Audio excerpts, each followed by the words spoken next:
Hi everyone, how's it going? This is Gersha from Technical Option Trader. So let's get started with what's been going on today in this price action.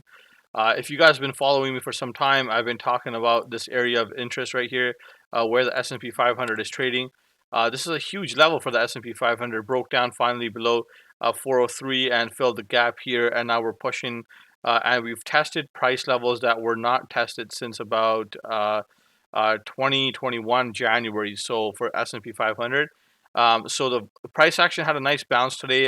It was an aggressive sell move here. I do want to see a bounce, right? So overall, the market, it's been very, very weird and frothy, right? It's not trying to go up. It can't really try to make its way down either. It's trying to catch pauses on the way.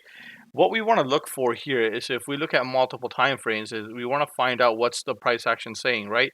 So overall, after these three tops right here, so triple top right here, we had a huge move down after this defeat of 403. It broke down, retested 403 as a confirmation, and now we have a breakdown here. So what I want to see is, I want to see some sort of pullback here, right? So if you guys can see the S&P 500 on the daily, it's getting very vertical. It's getting too one-sided, as you guys can see in the line chart. This is like a pretty much one line down, right? So this is just a direct drop, right? Which is way too aggressive, way too fast, which makes sense why volatility is continuing to go up, right? We do need some sort of relief rally here. We do need the pressure to come off. If the pressure does not come off, then we're not far away from a limit down. Okay, so we are not far away from that phase. S&P 500 overall from year to date is down quite a bit. So that's something we want to be concerned with a little bit, and treat every rally with a grain of salt.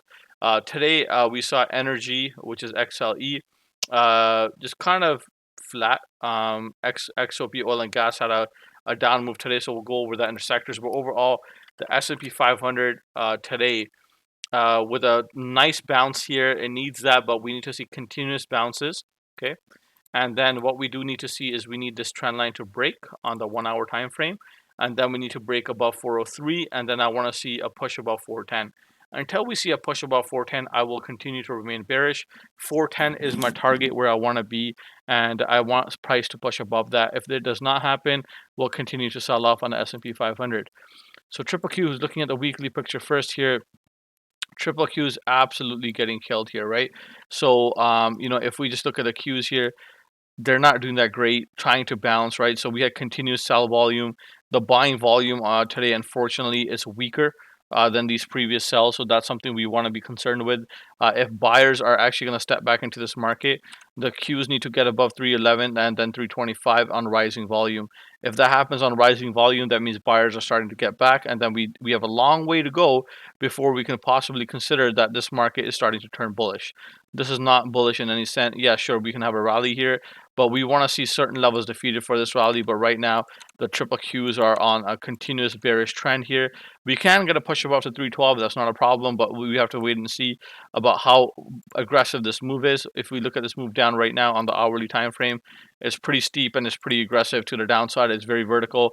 I want to see this move get killed. I want to see buyers stepping back in here. We want to start to see some sort of relief rally. If we do not, this will continue to grind lower, and which is not a good thing. Qs are already down a lot for the year, which is hurtful to tech, and a lot of people that I know are expecting the Qs to bounce back. Unfortunately, that may not be the case. Unfortunately, in this scenario, the Qs are down about 28%. However, they've tested the range at 30%. So year to date, 30% decline. This is a huge decline for the Qs and wiped out a lot of the gains. Qs are trading back to price points that have not been traded since September of 2020.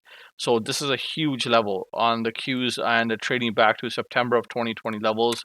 This is something massive that we want to keep an eye on, okay?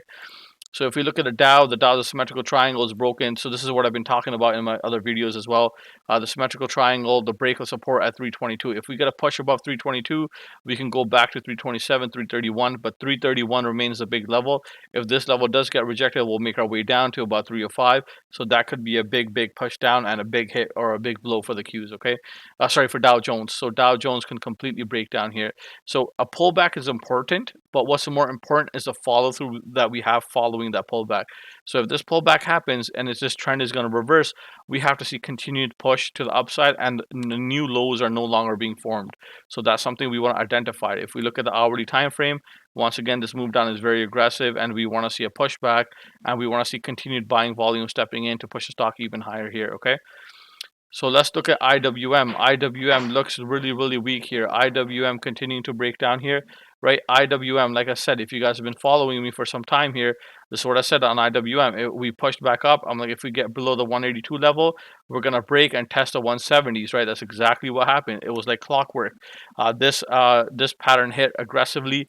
We can continue to see the sell move to the downside right about here. And this pressure, these levels are not traded since 2018. And then before the COVID crash in 2020. So IWM has wiped out pretty much 1 year's of gains. 1 year and 4 months of gains in a matter of a few months here. So this is absolutely crazy. So we're still continuing to see a down move, and if this level is not recaptured at 184, we're gonna continue to grind slowly to the downside at 145, and then maybe a push to 125. So that's something to keep an eye on IWM. Okay, guys. So looking at gold, gold unfortunately breaking down and testing this trend line, right? So 175 was my target on gold, and gold did not hold that level. It tried to, but it broke down here. It's testing this trend line. If this trend line breaks, we're going all the way down to about 164. I do expect a bounce in gold, but it's interesting. The markets are coming down. Gold is coming down with it. Which is kind of trying to see where is the money going, right? Is it going in junk bonds, gold? It's not going into hedge stocks, so that's something that we want to keep an eye on. Where is the money actually going, right? So that's what we want to keep an eye on. It's not going in a lot of places. So if we look at the VIX here, the gold is done, but if we look at VIX, VIX is still holding this level. Like I said in all of my previous videos, right? If we got to break above this level right here, we're going to go push to 32, but 32 is a big level. We got to push to 41, right? So if this happens, if VIX continues to rise, expect a huge break in the market. Options flow with cheddar flow is what we use. We are getting some huge flow in that. I recommend, if you guys don't use cheddar flow, to use it. I'm not sponsored or affiliated with them, but that's something you guys want to keep an eye on. However, as long as we hold the 23 level, we are always at risk in the market, right? So this is something we want to see defeated and push to the downside. All right, looking at ARK and KWEB. All right, KWEB is consolidating here and just in this range, and if it continues to consolidate, could be a problematic situation where it fills this gap and just continues to break down. However, I do expect that this level to hold. If 20 does not hold, that's not a good thing for KWEB or any Chinese stock here. For that example, the market this resembles the market of China. We do need a push above here, get above this level again for KWEB. Something I'm eyeing. If that does not happen, this is continuing to break down, and that's not necessarily a good thing. ARK, if you guys have been following me with ARK as well, I've been saying, right, if we break this level, the 49, the next move down is 40, and then 34. If 34 breaks, we're gonna go all the way down, to the lows at like 22. So we'll see what happens with ARK, but it looks like it's headed that direction. And as you guys can see, the volume in this area has been more active than the volume in the previous areas. So this is something that you guys want to keep your eye on, definitely, right? Looking at Bitcoin market is getting absolutely killed. All right, so this bear flag played out like a clockwork, right? So bear flag here, breakdown in price, retest of this level, and then just a huge sell with this volume, and we've tested this level here at 25,000, right? So my level was at 33, then about 32, now we're at about 28, and we tested 25. If 25 breaks, we're possibly going to go all the way down to about 20,390. Okay, this is a previous level where Bitcoin bounced from. So looking at this, the overall market looks very, very weak and very frothy. Okay, so looking at the sectors here as well, the sectors are not doing so well. Majority of the sectors, semiconductors, are down, right? So head and shoulder pattern breakdown here. We have XLK tech breakdown here. If it breaks this level, it's going to go all the way down to 113. So majority of the sectors that are holding the market are headed downwards, right? So guys, just be careful when you're trading. This is a bearish market. The options flow is getting very frothy as well.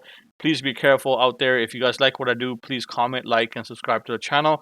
See you guys tomorrow.